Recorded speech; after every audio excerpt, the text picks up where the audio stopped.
Hello, doers, builders, and shapers of tomorrow. You're all conductors of the world of work. Welcome to the Workestration podcast.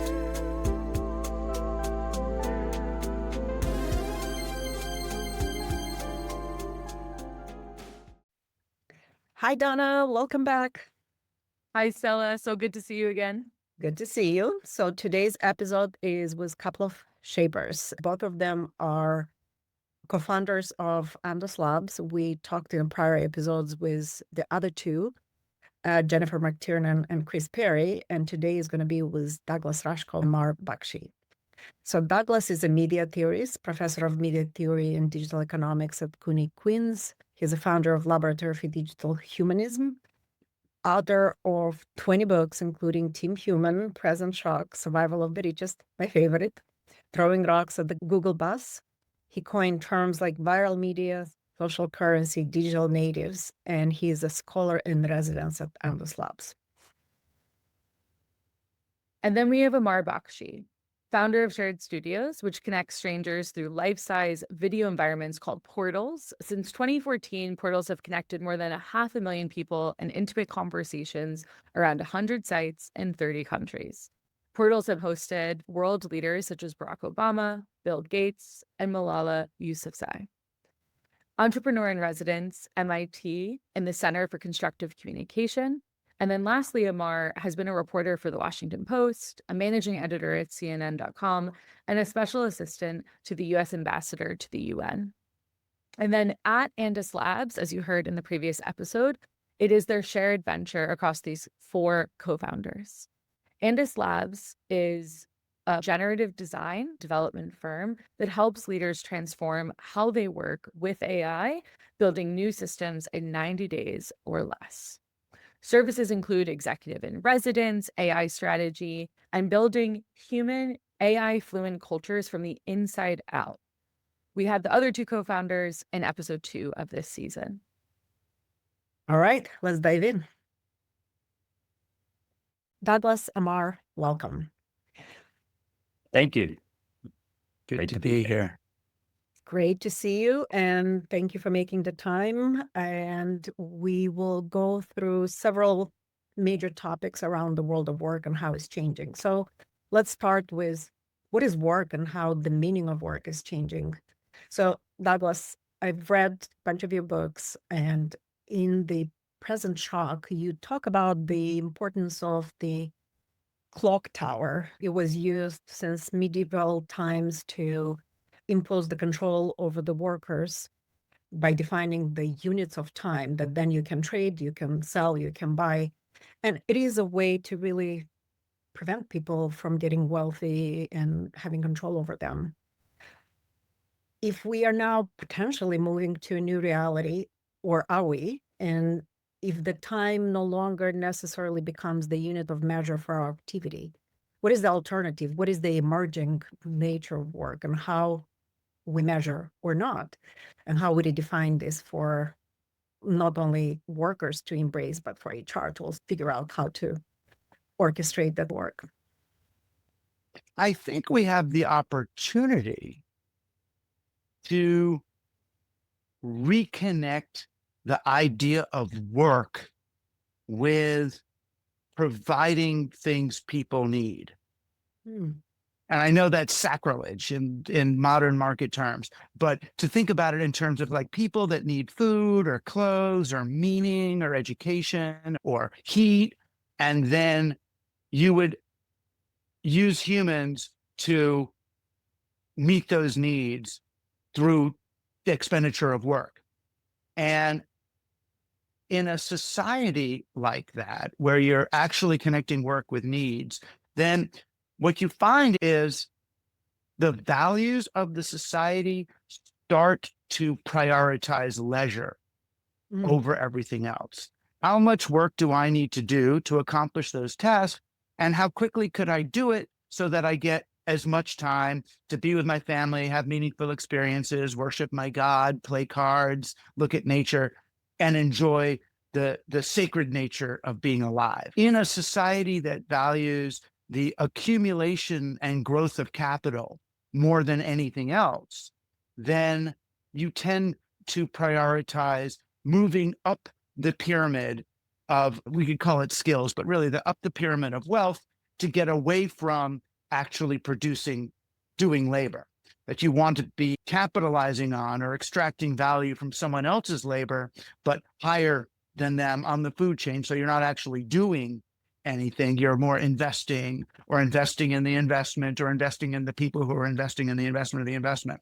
So the opportunity, I think, in an AI landscape where intelligences and robots can begin replacing labor of all sorts, of many sorts, is to start considering whether we want to return to a world where we work in order to satisfy needs rather than work in order to justify our participation in the spoils of the system.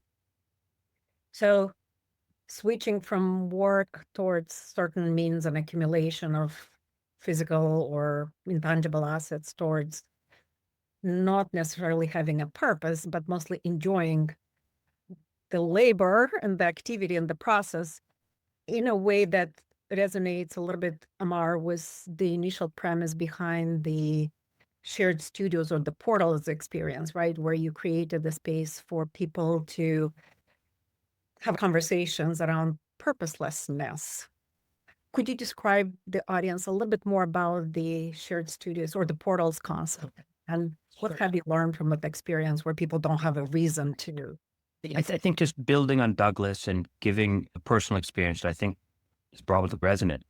I was a reporter for a number of years traveling around the world, and found that some of the most meaningful experiences of my life were when the camera was off. I was on a long bus ride from one part of a country to another, and out of sheer boredom, I struck up a conversation with the stranger next to me. And because we didn't want anything out of one another, we were just lost in the world at a parallel moment in time. There was a kind of connection that was available to me that I didn't fully realize I was missing before. And when I came back to the US in like the 2010s at the time, every interaction I had was to get a date or get a job. It was often algorithmically optimized so that my Tinder match was the best date and my LinkedIn profile got me to the most efficient job, etc. And I think, as Douglas is suggesting, we've gotten to a point where we've so thoroughly instrumentalized ourselves towards goals and ends that we are not really tethered to emotionally, spiritually, foundationally. And this leaches life of meaning, and it leaches work of meaning. And it's really disappointing because in the best world, leisure and work, they'll never be entirely the same, but they could be largely the same, meaning we are doing things that we want to do for our community, for the world around us. Work is painful when you don't really believe in the ends of your organization. You don't think what you're doing is all that significant. It's bullshit work. And as a result, what is it for? It's to accumulate wealth. It's to protect yourself from collapse, to avoid the fate of those without health insurance, those with insecurity. And that kind of relationship to labor is really soul-sucking. So I think the moment we're at now, in the worst case, just exacerbates those trends exponentially. But in the best case, gives us an opportunity to rethink our society, our value structures, why we work, a system that enables the accumulation of so much wealth in so few hands, and think of what might be better, whether it's returning to certain forms or building ones we haven't experienced yet.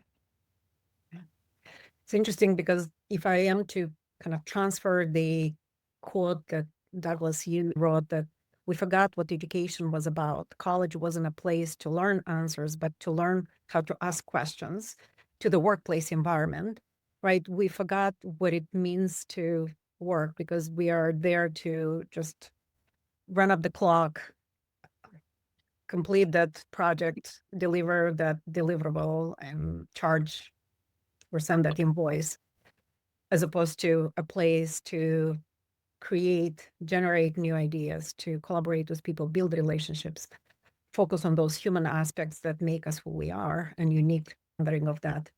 Do you feel that we are starting to confuse the means with the ends in the workplace? And it is now the right time to start reimagining what that next iteration of the workplace needs to look like, and the new rules and the new ways of engagement that need to be rewritten?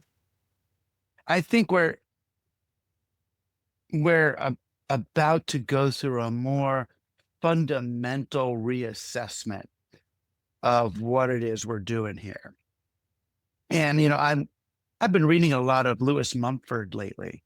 He wrote this great book in early 20th century, we can call it, called Technics and Civilization.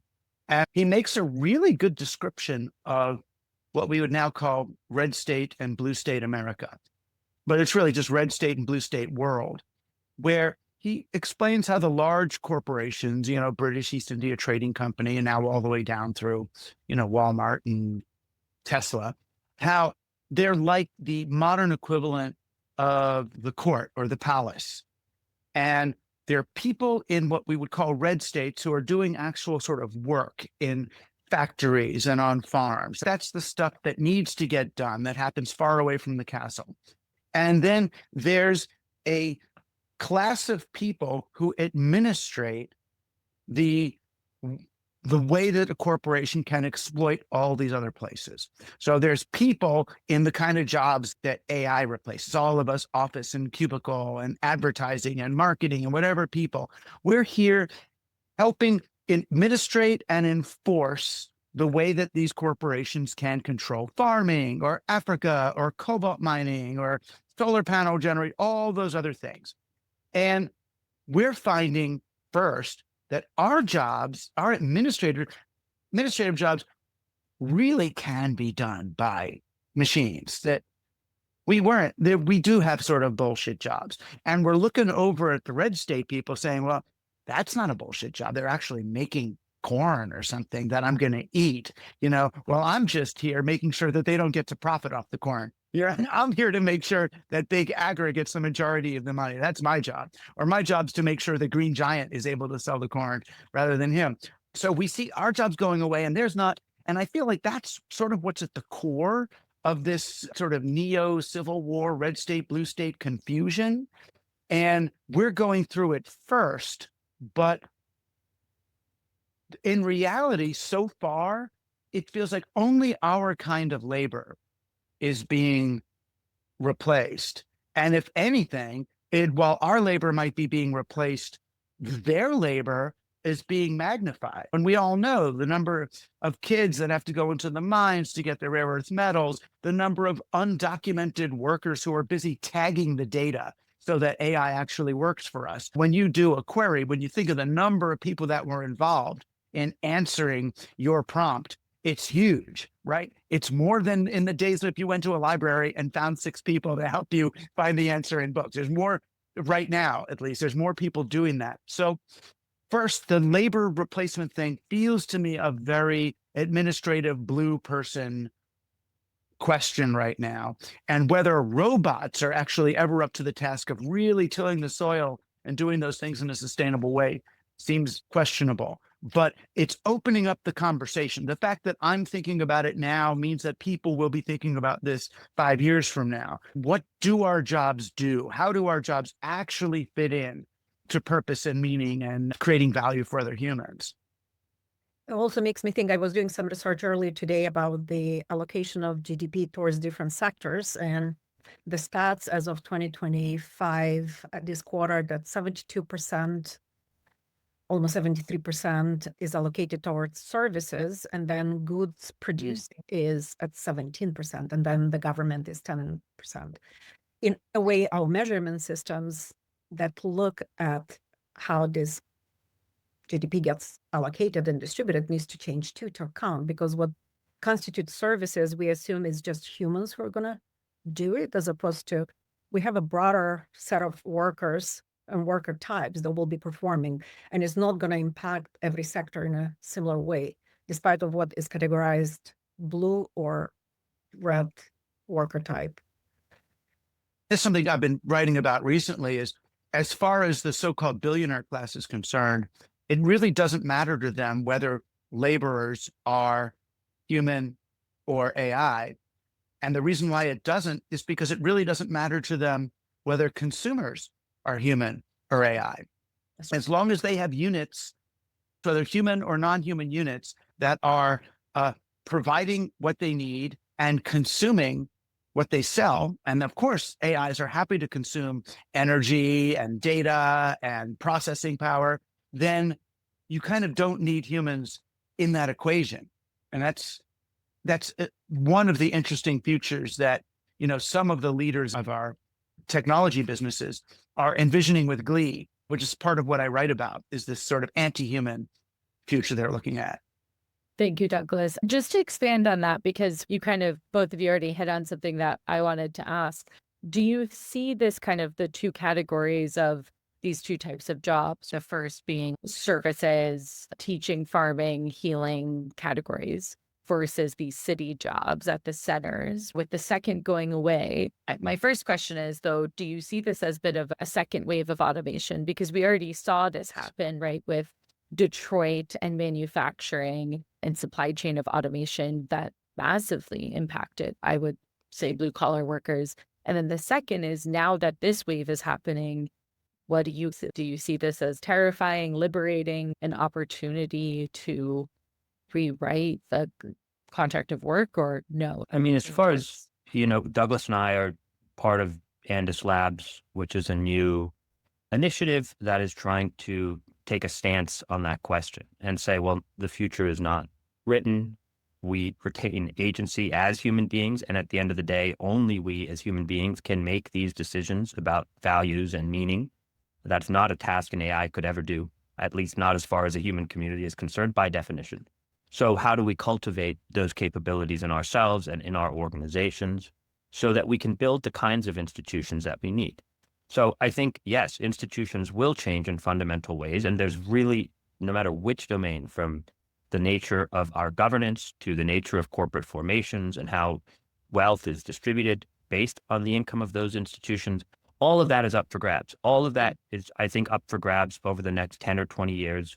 And I think the change will happen faster than we maybe imagine. And a lot of the building blocks are already there. I think these language models are there. Blockchain has been sitting there kind of on the wings, going through speculative phases with crypto. But there is something interesting that ties to age-old ideas that allows us to scale them in new and novel ways. So I think we are at a moment of ripe with change, where the negative case scenario, the one Douglas just articulated, where a small cabal of people basically control all the means of production and have all the wealth, and the rest of us are kind of out of luck, on the one hand, versus one where there's much more distributed agency. We can leverage these tools among resilient pockets and communities that are ideally networked to one another and trading insights and trading services and trading goods, but not from a position of exploitation, but from one of opportunity. And I think that latter model is important, not just for our connection, our spiritual happiness and well-being, but I think also just that, unfortunately, our planet continues to go in a very unhealthy direction. And we can't fully predict where insecurity is going to arise, migration is going to increase. And if we remain in the brittle structures we have now, I think xenophobia will rise, we'll fight more amongst ourselves, and the outlook is really bad. If we can think of more nimble architectures that appeal to some of the more ancient wisdoms, but apply them in novel ways, we can get ourselves through it. And I think that's a really interesting moment for all organizations. And this moment is also, there's the forcing function, which I think you can't just sort of hope that things remain the same. I think that's not an option. Right. You don't use them in their default state.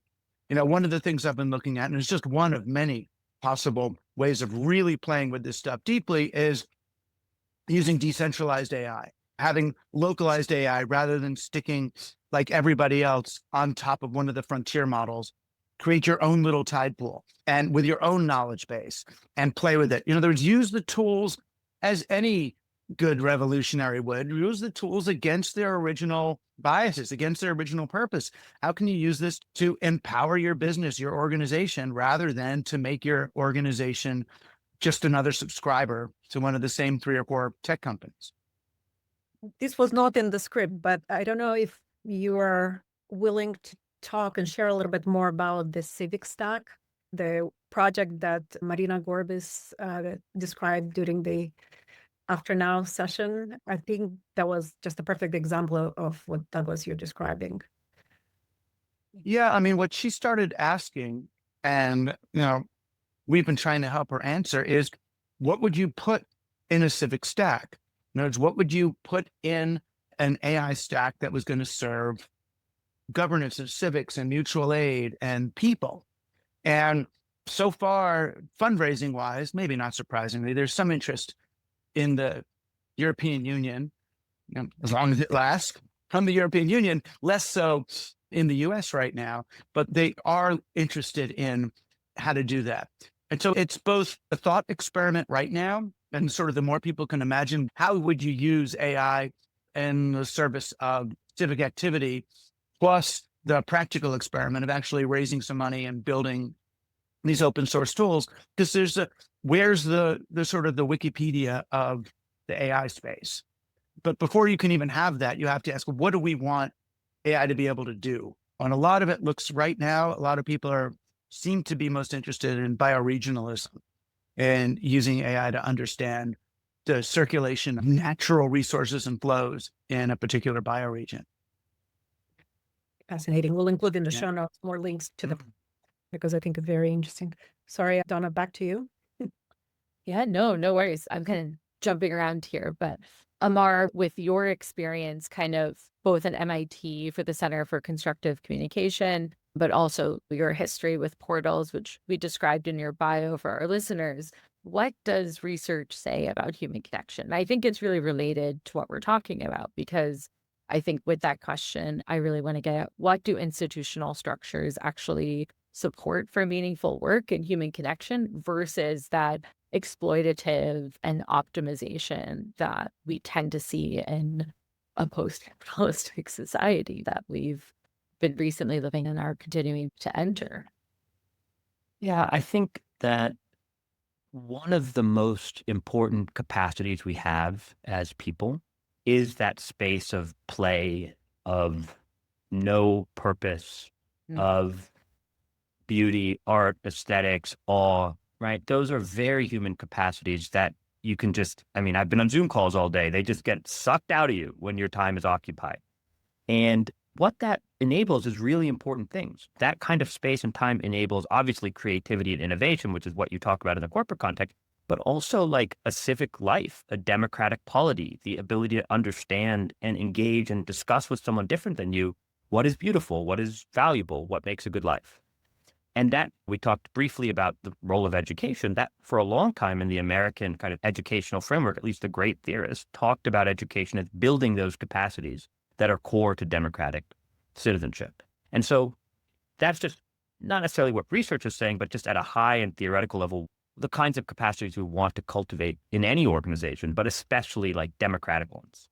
The other thing I'd say that's just like on the other extreme, far more tactical in terms of what, and sorry, on one other piece that's important for that, the thing I just mentioned is authenticity. The idea that if I'm saying something to you, I believe you're saying it because you believe it and not because you're paid by either an algorithm or some company to say that thing. As soon as you like lack that basic trust that someone is speaking to you their truth, it's very hard to have a shared reality and a shared civic life.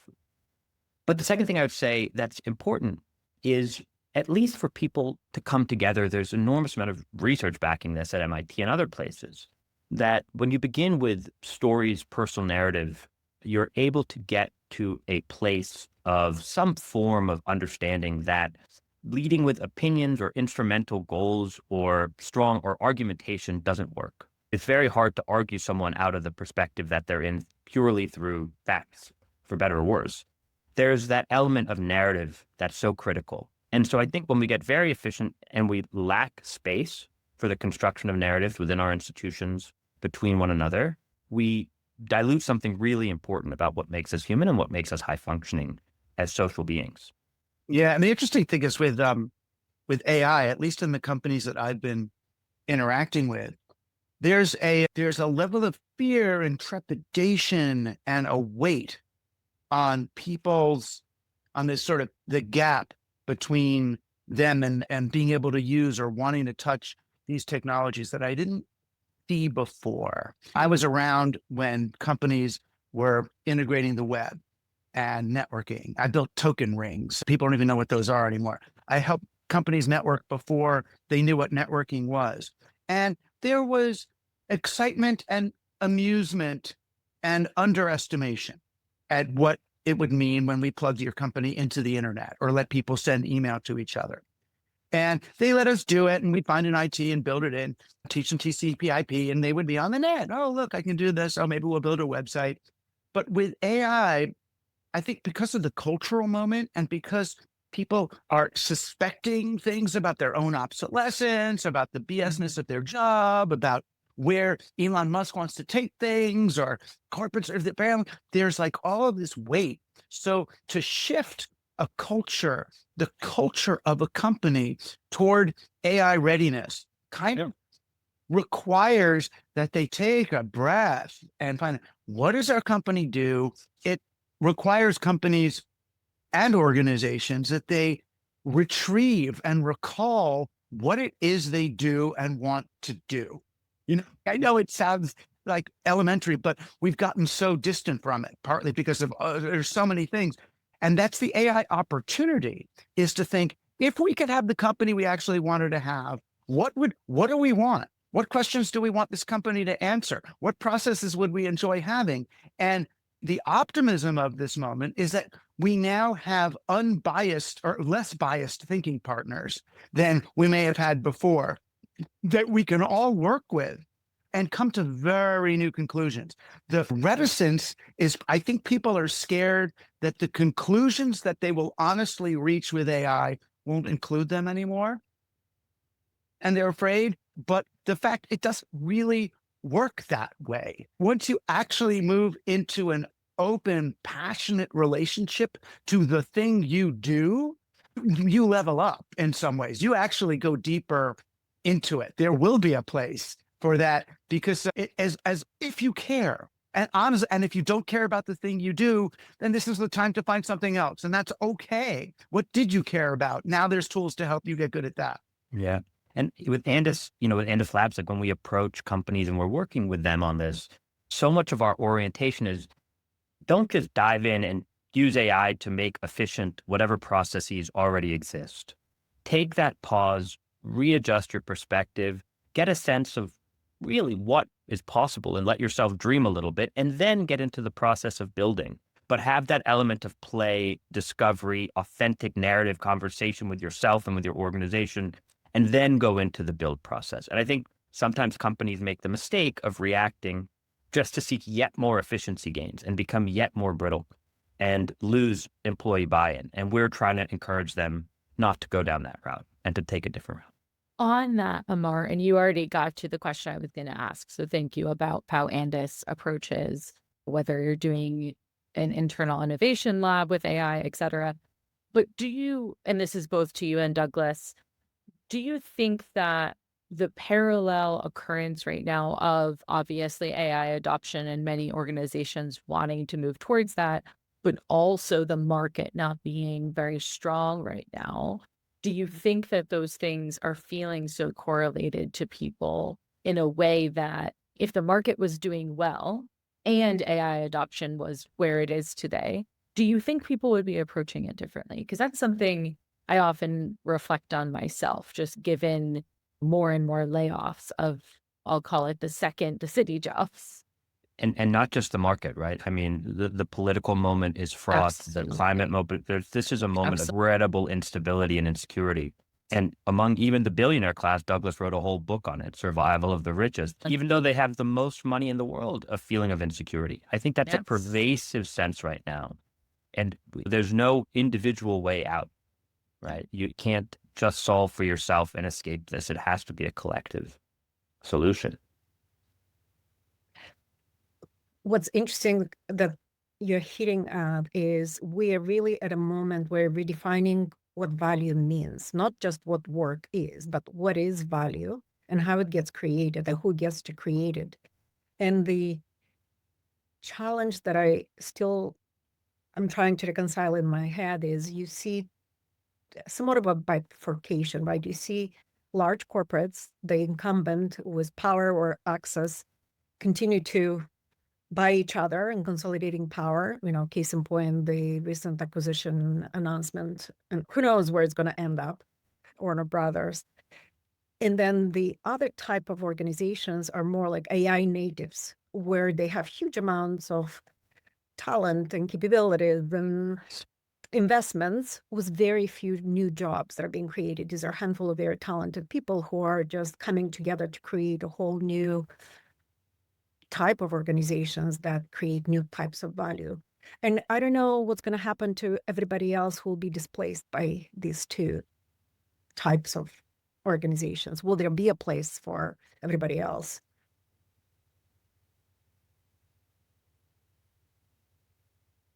We don't appear to be moving towards a society of care right now.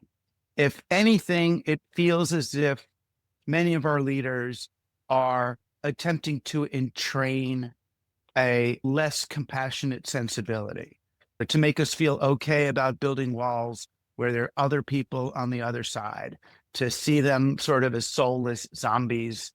And the amount of death we're seeing on television, this kind of the senseless death, the shooting people a second time, and those kinds of things feel like they're, if not conscious, they're part of an unconscious retraining of our sensibilities and the way we see others. We don't have to go down that road. I mean, it's hard even being associated with AI right now, because so many people associate AI with, now we know why America right now is making statements against the European Union and against California, and tried to pass legislation that says no state is allowed to regulate AI technology. I mean, we understand that. And because they want servers and they want energy and they want all this stuff. And so it's on the one hand, it's like we have this technology that offers this possibility, a genuine possibilities for human flourishing. And on the other hand, we have an AI industry that's not proving itself dedicated to human flourishing. It seems to be dedicated to something else. So it's a tricky position. Do we have a swords to plowshares opportunity? I think we definitely do. And I'm not saying that every kid in school needs to be learning AI as part of their curriculum, but some of us smart thinking people who do see ways to provide value to others really should be, we owe it to ourselves and everyone else to engage mindfully with these technologies, because, we lost the net to really icky people. And it's partly because no one believed us that the net was going to be important. So the first companies that came around and offered money, it helped us prove to our parents that we were doing something that wasn't just Dungeons and Dragons. This time around, I think we need to engage with and deploy these technologies in ways that really work for us. Because I feel like if we don't take the opportunity, then yet another major technology will be used to reify existing processes. And as Amar says, and I get the temptation to get 10% more efficiency over the next 18 months with some piece of tech. But if you are locking down the model that has made you so brittle in the first place, it's not going to give you any long-term returns. So sorry, I didn't mean to take us into a very worst case scenario conversation. That's best case. That's best case. I'm saying the best case is that there's an opportunity to seize. Right now, even that sounds like good news for people. And one thing that's interesting is, like, in the 90s, it was a bit of a triumphalist moment, at least for the American imperial ascendancy, right? It was a superpower. Now it's not that moment. And so I wonder how that affects how we all engage this technology. I mean, we shall see. But I think the tenor is different than it was probably in the 90s. So true. So true. We talked about the workplace. We talked about the nature of work and the new opportunities for us to create new relationship with what work means and where we create value and what that value looks like. Who we do it with also matters, and it's the teams that we bring along. And I love my team human, but not to put a plug for you. And we understand what team human is, or maybe, Douglas, it's an opportunity for you to define in a broader term what team human means. And then I'd love, Amar, for you to maybe describe what team machine. It's just which is the both.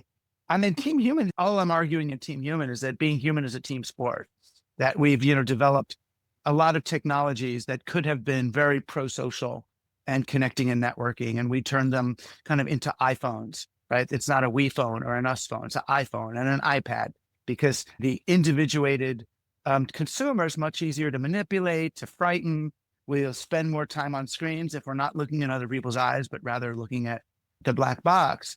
So, Team Human is an argument that various forces have tried to keep us apart in order to profit off us, but that we can just as easily retrieve the best aspects of technology and use them to create opportunities to be together in more organic and wonderful ways. And it's not, all is not lost. That rapport and solidarity really can win the day and make us healthy and save the planet and all that good. Team Machine isn't necessarily against that. Team Machine will be on whatever, will take whatever side we ask it to. Yeah, exactly. So much of my time has been just thinking how the tools that we have, the technologies that we have, can be optimized not for scale or individuation, but for social connection. And they can, right? So Donna and Stela, another company that I helped found called Noro, that connects environments with life-size, full-body video walls. When you think about Zoom and Skype and what they've unlocked for us, really incredible things. I mean, you can call someone on the other side of the world. You can build teams that are truly global, that can collaborate across borders, unlike, we could have imagined not that long ago. And now with Noro, these are life-size video walls, so you can make eye contact, read body language, and really connect as humans. So all this to say that technology can be deployed to amplify human capabilities and social environments and meaningful connection.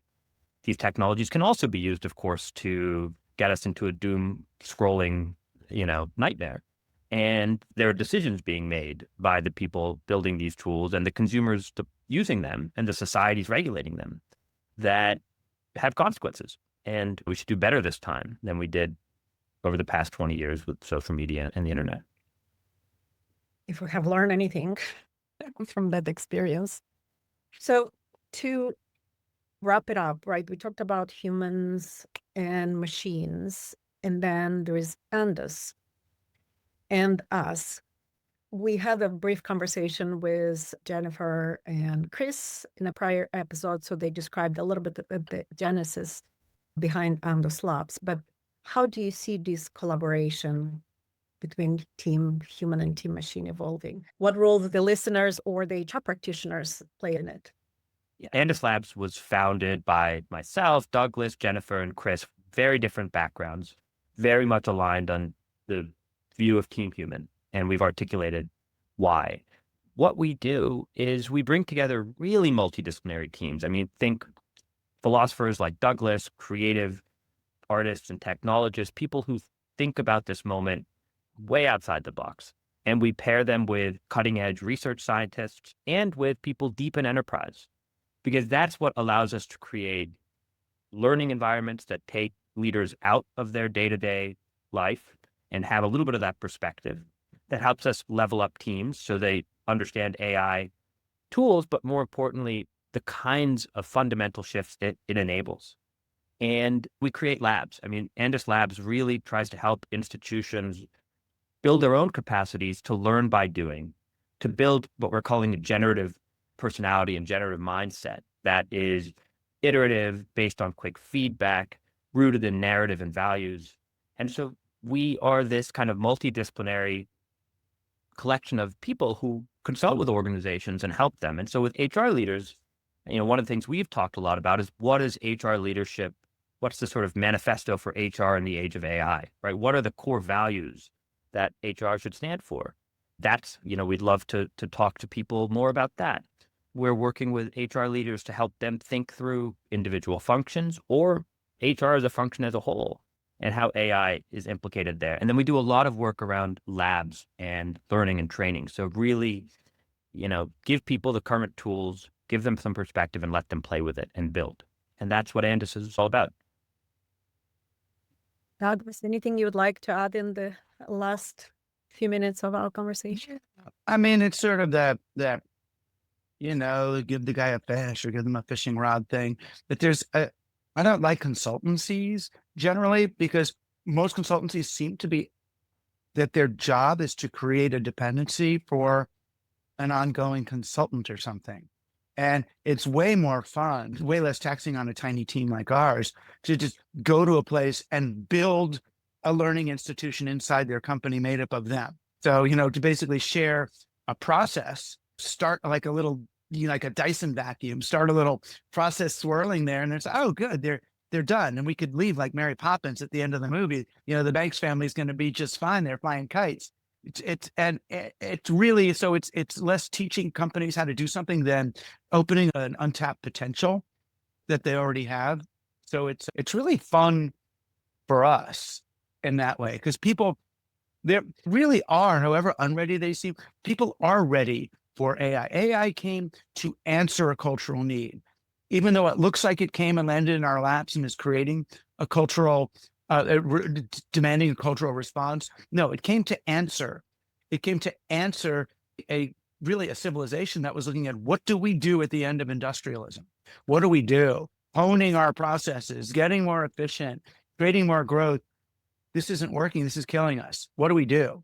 And if we understand AI from a generative perspective, from this way that we're trying to work with it, what it does, it restores the circles in a way. It restores the cycles and the circles to a civilization that's been based in straight lines, where we understand, progress is moving forward in a way in an industrial society. But once you start to understand progress in a more indigenous way, in a more circular, cyclical, almost karmic, regenerative way, then you've opened up what I think is going to be the potential of this new era.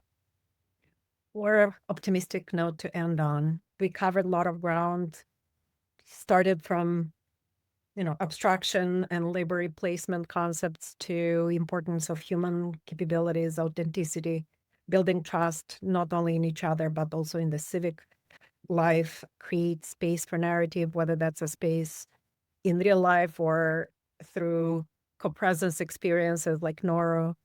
And the more important message, I think, there's no time for individual change, right? This is requiring collective action, collective collaboration to create this vortex of change and write the manifesto for a generative reality of the future.